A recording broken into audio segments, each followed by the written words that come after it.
There we go. So, number 77, Do Ocampo. Number 77, and then nanalo siya ng $300. There we go.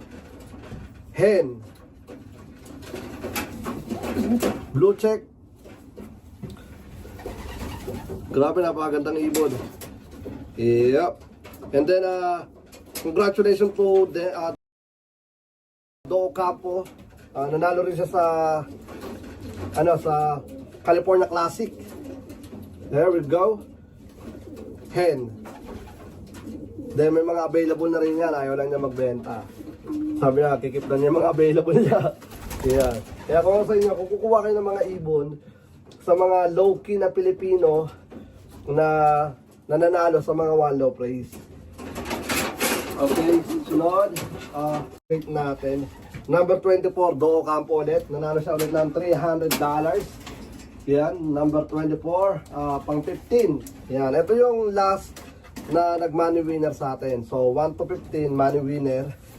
Grabe, napaka-solid. Yan. So,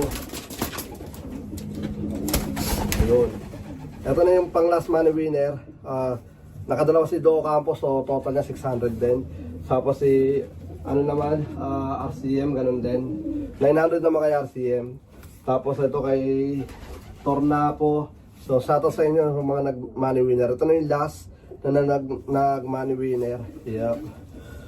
Ginanto ko ba yung kanina? Hindi yata, no? Pero nakita naman yata. Yeah. Hindi, tama ginanto ko. Yan. Alright, so 16 na muna tayo. Tama ba? 16? Yeah.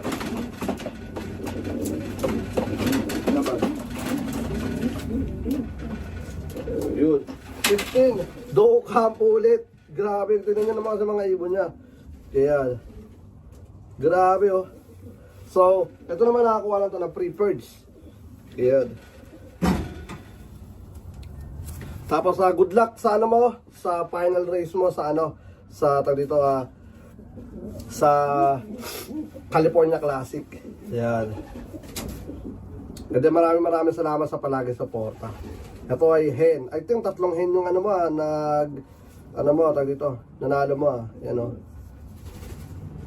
Ganda.